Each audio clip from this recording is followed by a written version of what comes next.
Assalamualaikum warahmatullahi wabarakatuh. Apa kabar sahabat channel Islamic Kewan?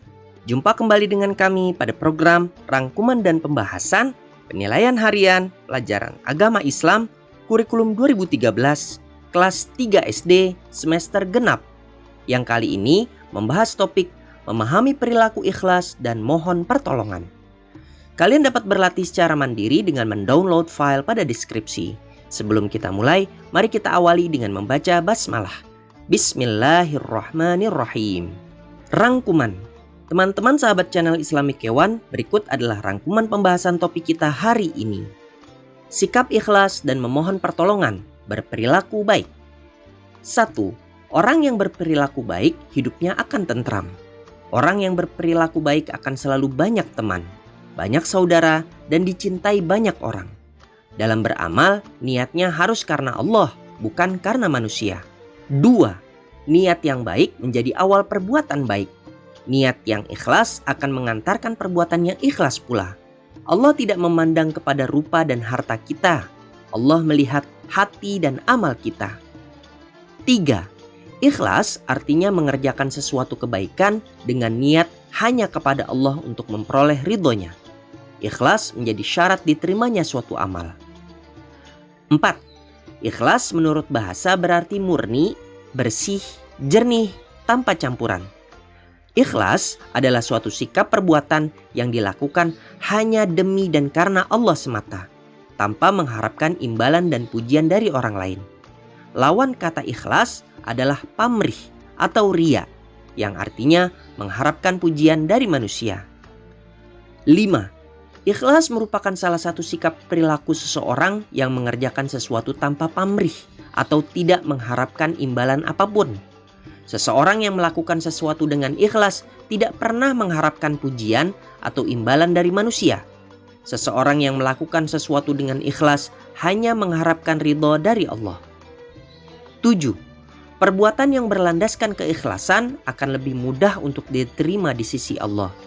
Seseorang yang melakukan sesuatu dengan tidak ikhlas akan memudahkan timbulnya sifat riya dari diri orang tersebut. Sifat riya termasuk dalam akhlak madzmumah yang harus dihindari oleh umat Islam. Karena sifat riya merupakan salah satu perbuatan atau sifat yang mengarahkan seseorang untuk syirik kepada Allah. 7. Di antara ciri-ciri orang yang ikhlas adalah beramal dengan sungguh-sungguh, baik saat sendiri maupun di depan orang banyak. Beramal tidak untuk mendapatkan pujian manusia. Menjaga diri dari hal-hal yang diharamkan oleh Allah baik saat sendiri maupun di depan orang lain. Senang apabila melihat orang lain dalam kebaikan dan istiqomah mengajak kepada kebaikan. 8. Manfaat sikap ikhlas antara lain mendapat pahala dari Allah Subhanahu wa Ta'ala. Hati menjadi tenang dan ibadah menjadi lancar dan menjadi manusia yang pemaaf. Tidak mudah marah dan tidak diperdaya oleh amarah. Selalu disayangi dan disenangi oleh orang lain. Dijauhkan dari sifat-sifat kotor seperti ujub, takabur, dan iri. Hati akan selalu lapang dan terasa ringan dalam menjalani kehidupan. Selalu bersyukur atas nikmat yang diberikan oleh Allah dalam menerima qada dan qadar Allah. Akan menjadi sosok yang hebat dan kuat dan mendapat kemuliaan di sisi Allah. 9. Allah sebagai satu-satunya tujuan dalam beribadah. Hanya kepadanya kita memohon pertolongan. Allah melarang hambanya memohon pertolongan kepada selain Allah. 7. Memohon pertolongan kepada Allah dengan cara berdoa kepada Allah. Berdoa dilakukan setiap hari, baik di waktu sempit maupun lapang, di waktu sehat maupun sakit, dan di waktu senang maupun susah. 11. Keutamaan berdoa diantaranya Allah selalu menyertai hambanya yang berdoa kepadanya. 12. Di antara adab-adab dalam berdoa yaitu diawali dengan pujian kepada Allah. Contohnya membaca kalimat Alhamdulillah, membaca sholawat kepada Nabi. Karena doa akan terhalangi apabila orang tersebut tidak membaca sholawat pada Nabi. Berdoa di waktu yang mustajab, seperti ketika adzan dan saat turun hujan. Mengangkat tangan sambil menghadap kiblat. Berkeyakinan bahwa Allah akan mengabulkan. tidak tergesa-gesa dalam berdoa, dan bersungguh-sungguh atau khusyuk dalam berdoa. 13. Hikmah berdoa antara lain, berdoa bisa mengubah takdir. Doa bisa meringankan musibah yang datang. Doa adalah bentuk ibadah. Doa mencegah diri dari kejelekan. Doa menghindari murka Allah. Dengan berdoa kita dapat memperoleh rahmat dari Allah. Doa dapat memberikan manfaat bagi kehidupan. Dengan berdoa dapat dikabulkan keinginannya.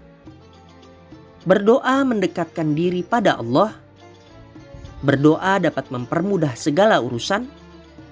Berdoa dapat menghilangkan duka cita dan kesulitan. Berdoa dapat menenteramkan jiwa. Berdoa dapat mendatangkan pahala. Dengan berdoa dapat diampuni dosa-dosa. Dengan berdoa dapat diangkat derajatnya di sisi Allah. Apabila kita berdoa sebelum tidur, kita dapat meninggal dalam keadaan fitrah. Dan dengan berdoa kita dapat dicintai oleh Allah. Sekarang, mari kita bahas contoh soal materi ini. 1. Allah Subhanahu wa Ta'ala tidak memandang kepada rupa dan harta kita. Allah Subhanahu wa Ta'ala melihat hati dan ilmu kita, keluarga kita, amal kita. Allah Subhanahu wa Ta'ala tidak memandang kepada rupa dan harta kita. Allah Subhanahu wa Ta'ala melihat hati dan amal kita. 2. Mengerjakan suatu kebaikan dengan niat hanya kepada Allah Subhanahu wa Ta'ala untuk memperoleh ridhonya disebut tawadhu, ikhlas, istiqomah. Mengerjakan suatu kebaikan dengan niat hanya kepada Allah Subhanahu wa Ta'ala untuk memperoleh ridhonya disebut ikhlas. 3. Perhatikan ayat berikut ini. Wa ma umiru illa liya'budullaha mukhlishina lahuddin. Ayat ini memerintahkan untuk berbuat ikhlas, tawadhu, sabar. Wa ma umiru illa liya'budullaha mukhlishina lahuddin. Ayat ini memerintahkan untuk berbuat ikhlas. 4.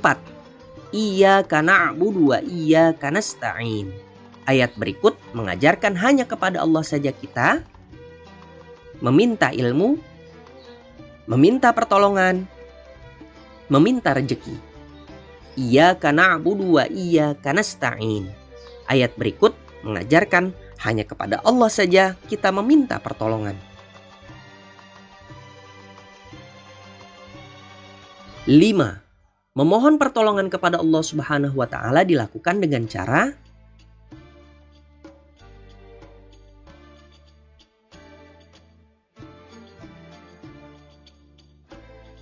memohon pertolongan kepada Allah Subhanahu wa Ta'ala dilakukan dengan cara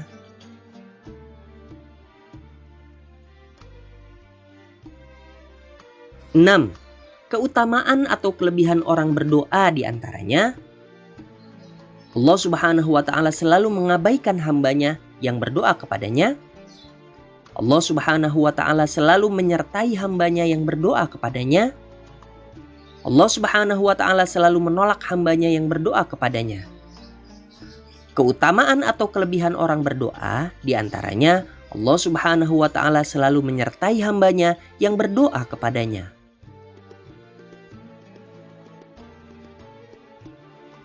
7. Di antara adab atau tata cara berdoa yang baik dan benar adalah duduk di atas sajadah, berwudu sebelum berdoa, di tempat yang sepi.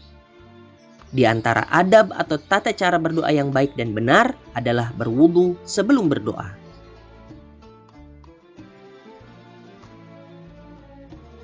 Teman-teman sahabat channel Islamic Kewan, begitulah pelajaran kita pada hari ini. Jangan lupa melihat video kami yang lainnya. Kalian dapat belajar kembali materi tentang berdoa dengan mengulang video ini. Kalian juga dapat berlatih secara mandiri dengan mendownload file pada deskripsi.